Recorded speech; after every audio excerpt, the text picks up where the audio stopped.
Hey everybody, Tom Barnes, stories from the 78, and just beyond the building there you see the top of the marquee of the Aragon Ballroom, and then just south of the intersection of Lawrence and Broadway you have the Riv. That is what's made up Uptown, and of course you cannot forget, the Green Mill, right? That is historically has what made Uptown for the last 40 plus years or so. But back in 1925, when Uptown was like the newest area of the city, the hopping neighborhood, everybody wanted to get out of downtown and come uptown. They went to the Uptown Theatre, the largest movie palace in the world. This is bigger than Radio City Music Hall in New York.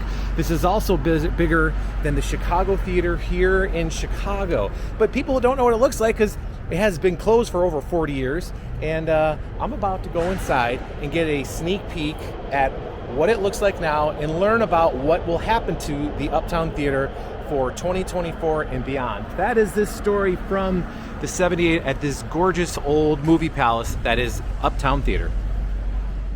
So right when you walk in the doors here, you are in the Storm Lobby. That's what this space is right here, right outside of the main lobby. But either way, this is where you walk in. It's just a beautiful place. I was so honored to be able to walk inside and really scope. So this video will show a lot of what the theater is. Here's some blueprints of the theater, and I'll get to another shot of what it looks like from a 3D rendering.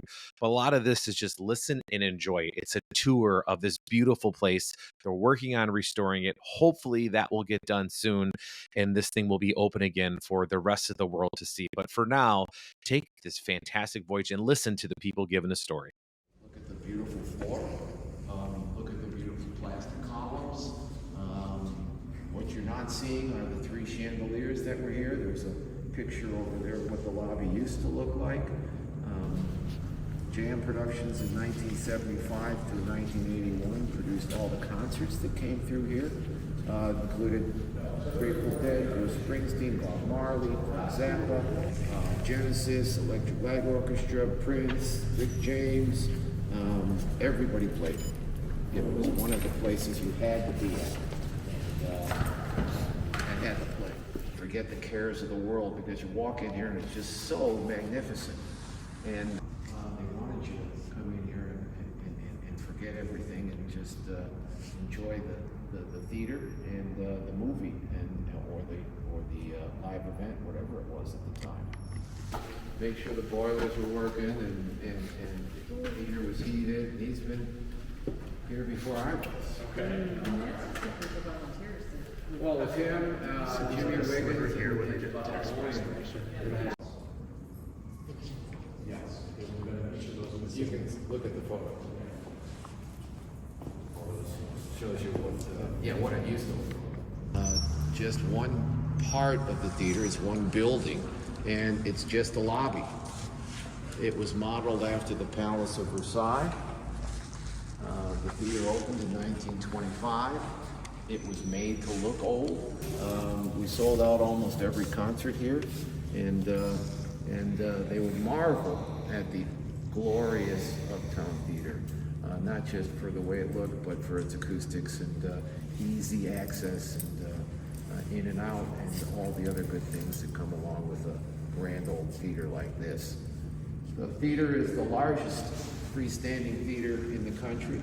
It's the largest in the city, and it's larger actually than Radio City Music Hall, even though Radio City in New York has more seats. The 3 chandeliers that used to be in here are at the San Filippo estate, so they would go back when the theater's open. So that's an annunciator, and there are corresponding keypads at the top of every aisle throughout the building. And the ushers would hit the button throughout the building as rows would fill up. Keypads by each aisle door there. So as a section of seating filled, an usher would push the button on his panel, the light would go out on this panel. So the captain of the ushers here, he knew where to send people for the best remaining seats. There's also a smaller little panel in the storm lobby up there where the cashier could turn around and look, and as long as she has lights on, she can continue to sell tickets. Once all the seating got filled, the lights would go out, she could have the seats tickets in. What's the question? The entire square footage of The building footprint is 46,000 square feet. So you multiply that by 9 to the interior of the theater, and there's more or less up over the dome. So this is the original, That's an original plan. Austrian crystal, hammered bronze. all of this grand, that's all. Grand lobby? Marble. Marble. Tennessee pink. How, I'm sorry? It mimics the pitch of the auditorium. Let's go ahead, make it empty and fill the theater in 16 minutes because of that and exit way and the one. Amazing. Make it empty and fill the theater in 16 minutes because of that and exit way and the one. Actually, that is what's called scabiola. It's a fake marble, it's man-made marble. It's Portland cement, marble dust, and they can create it. They can make shapes out of it. Amazing. You know, this has the octagon shape versus the square shape in that space over there. System they knew how to control the crowd. Plus, they had various hand signals.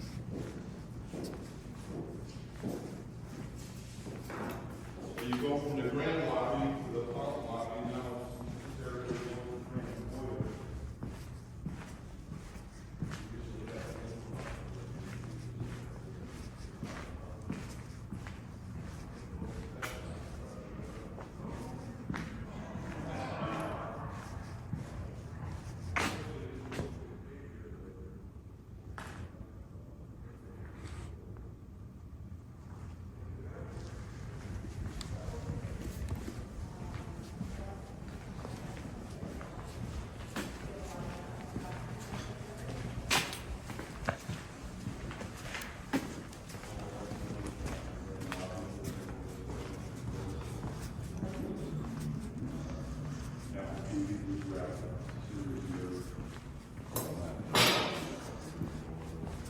Point here, we're gating in the other corner here. This bank of doors there, before the guns that ends in the building. The few places that had that sort of technology. So it was certainly state of the art, correct? Yeah, along with the air conditioning.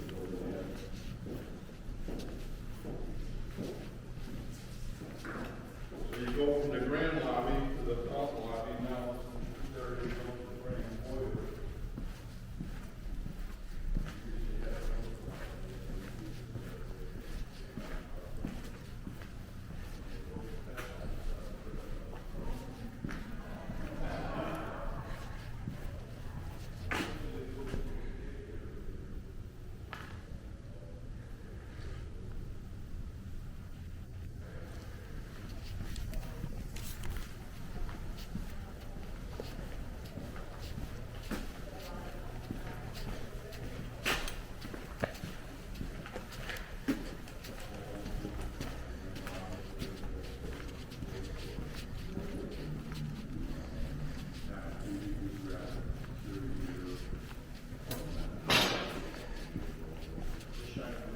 Associates was doing the old West building, and when they took it down, they started it as layout.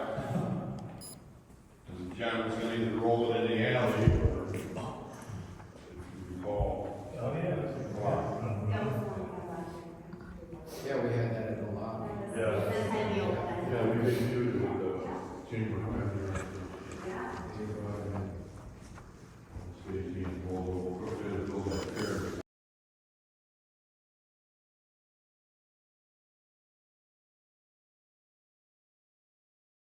You can see where they're mounted in 2 spots on the wall there. So if you were to stand in that Juliet balcony, there the walls conscious was about as tall as you were. And those are hanging in the residence at the San Filippo estate. Are you taller than me? Because I'm not.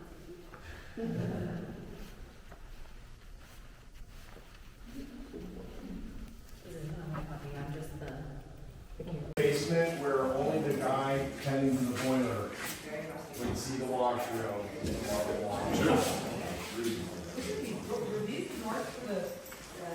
tile is here. Go up your neck here, it's gonna be a jacket. And then, yeah, the bottom. Set designed for the shining girls. Of course, they broke down the elaborate mirror system that they put in. We wish that you can stay behind, but they insisted on taking it with them. So tell me, what did this room used to be? This was the ladies' powder room and bathroom back there. There's also a doorway back there that connects to the nursery where the ladies would check the children. It's alley knick-knack stuff I find and put on the shelf. Yeah, for display. Those are the original glass shelves though, huh? What's that? Those are original glass shelves. They're the original, yeah. Cut, nice edge on them. Yeah, they do. No, just to reflect wood and painted timber, as you can see, it's all hand painted out there. People think it does, it's supposed to resemble wood, but building code.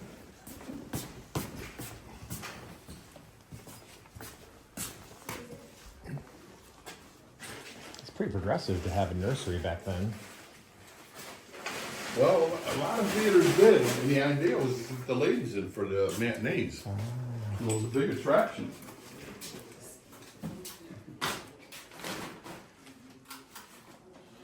This was the opening from the previous room we had just looked at. So they would come in here, and there's the photo of the room back in the day. With the carousel and the horse ride, and you can see the opening there. All right, so you're looking in the foyer here, walking into the main floor of the Uptown Theater, and I gotta say, this has been one of the most bucket moment things I've ever done on my Chicago bucket list. I mean, this is just outstanding. Look at this. You're walking inside the main floor of the Uptown Theater, and you've heard commentary from people giving the tour of this place. These people, trust me, they know what they're talking about on this tour. It is something spectacular that people volunteer their time to preserve this place, waiting for the funds to come in to rebirth this place to the world. Because I'm telling you, I mean, when you have bands like the Grateful Dead, that was the last show that was ever played in this building as an official concert, the Grateful Dead. And I have it on good authority that after the Grateful Dead played in this space, they went over to the Green Mill and had a few drinks. I mean, I heard that from owner Dave Gemolo himself. But look at this space here. You've seen movies like Backdraft filmed in here. Home Alone 2 was filmed in the foyer.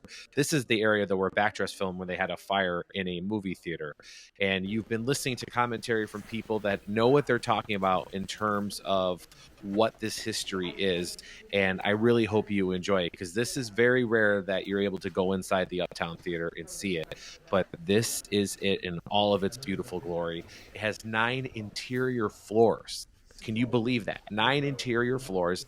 I think he said there was 11 or 12 total floors, because you get to go above the theater itself. And a little bit further in this video, you're going to see when you walk in the big dome at the top.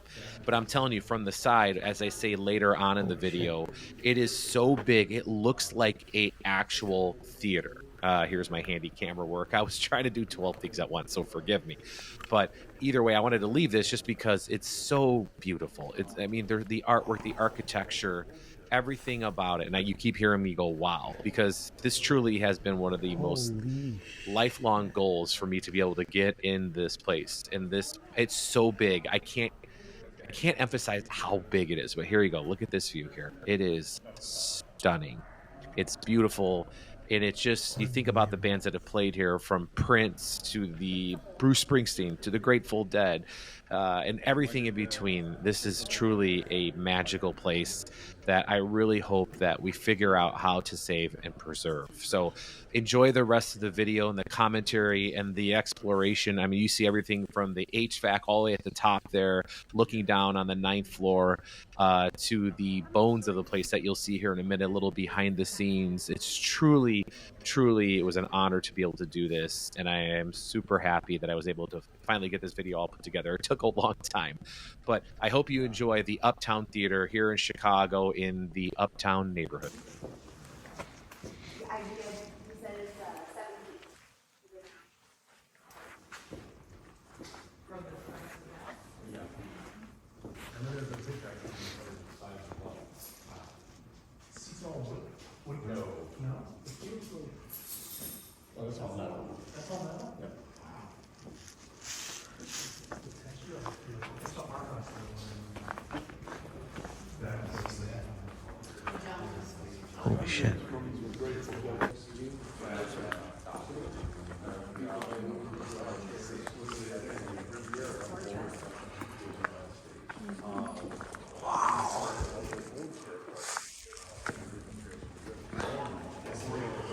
Holy shit.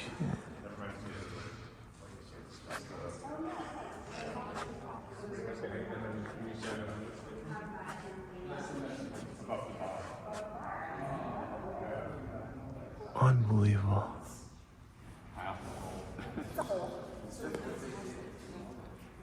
And when did the Grateful Dead play? Sure.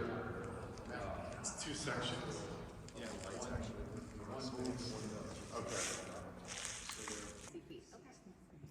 Proscenium is 70 feet 1 inch wide. The Chicago Theatre downtown is 70 feet wide. Curious about that 1 inch? Yeah. Well, the Chicago Theatre is, of course, the flagship. It's like a little bit of the meeting chain, so that went up previously. So that had a 7-foot row. Balaban and Katz Corporation, Rapp and Rapp. They said, well, we want to be able to say in our ad copy.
Illuminated from behind. Right. Okay.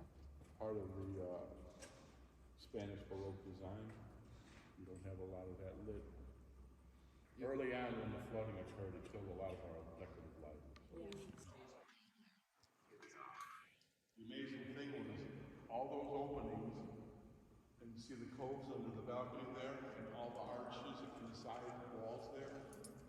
There was 3-color circuitry in your same little 3-act play at a midnight scene. Through the use of the dimmers, they would bring it down to the cobalt.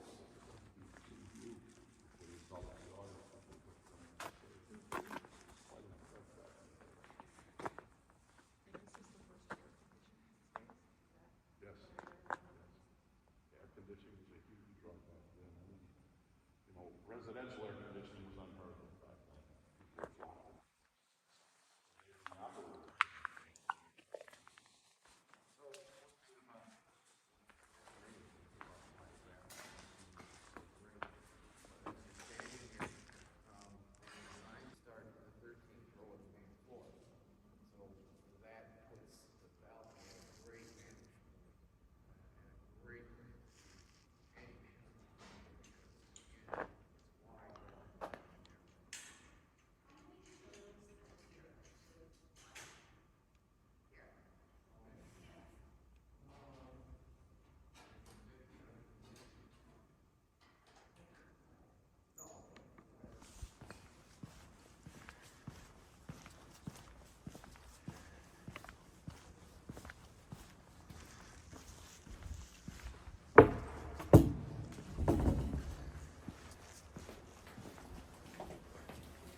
I think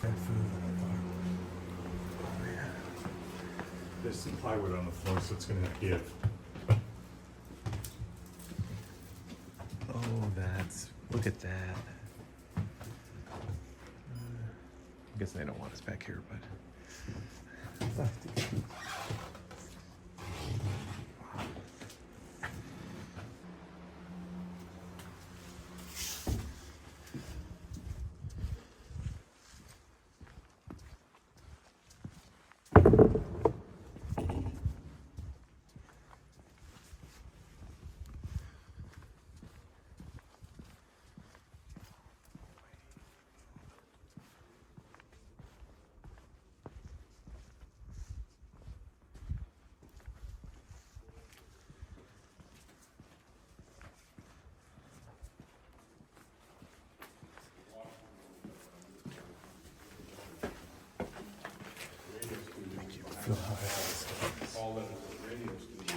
WEVH.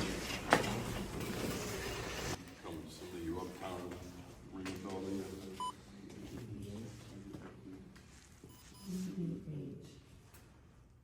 They shared the frequency with the Edgewater Beach Hotel. Okay.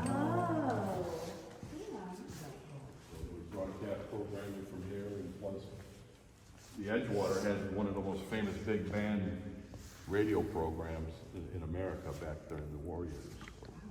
Sunday nights.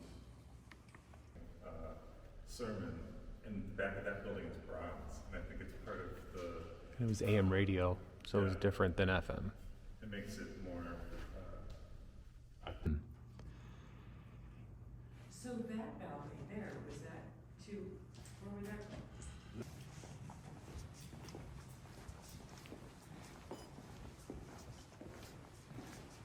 Then you come up to the lounge level here. Back in the day, there was a large Louis XIV desk here. And Balaban and Katz used to provide stationery so people visiting the theater could write home and send a postcard and be engaged. Make sure it got mailed off to wherever they wanted it to go. Wow. Instagram. That's older days, yeah. right? So now we have the atrium effect. There's the grand foyer here. Another pair of bathrooms, ladies' room on this side, men's room on the other side. And when we're on the ground floor, and I'd like to mention the administrative offices are all the way down. No, I just want.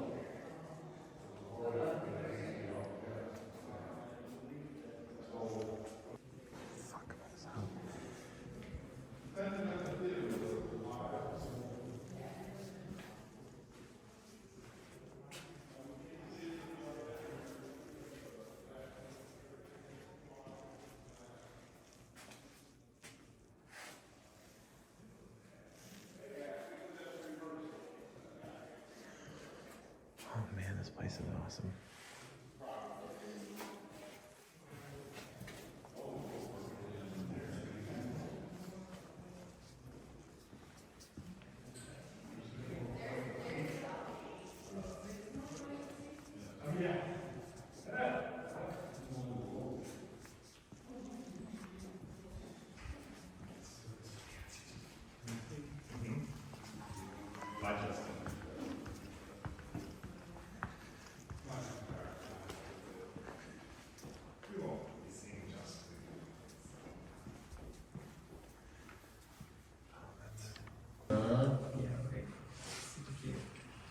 So this is just the mezzanine, so you go back to those main stairs to go continue up.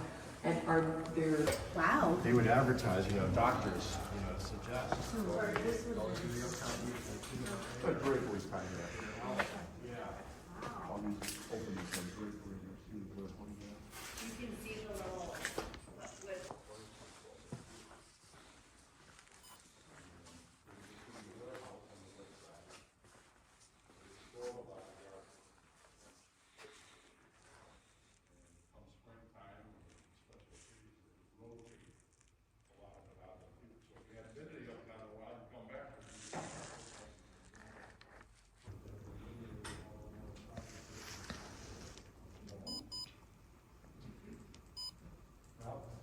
the big ones. So there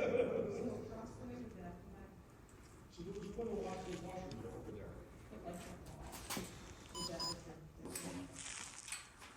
There's electrical panels where that light is on, and they would illuminate the artwork.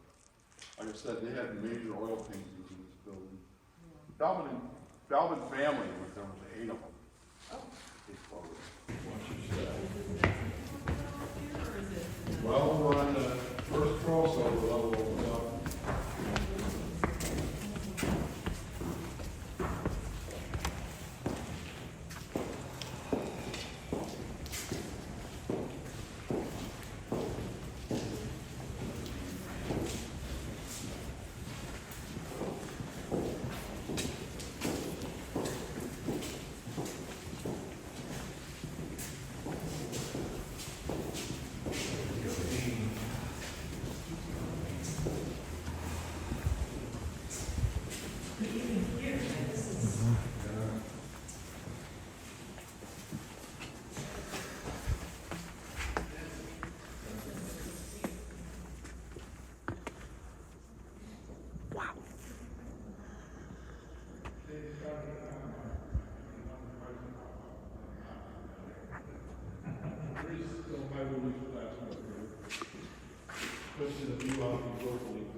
huge.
Is closer to the stage than those. When you compress these two, You can feel it. You can just walk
Way up there, who's gonna?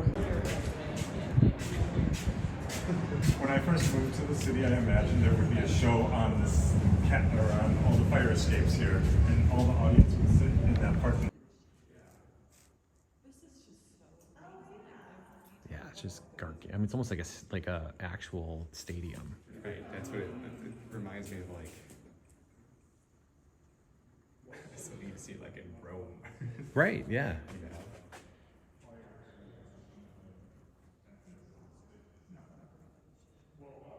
All right, that is the story from the 78 here at the Uptown Theatre, tombarneychicago@gmail.com. If you have a suggestion for a story from the 78, or go over to the website, storiesfromthe78.com. Really hope this place gets up and running. It is a true gem of Chicago.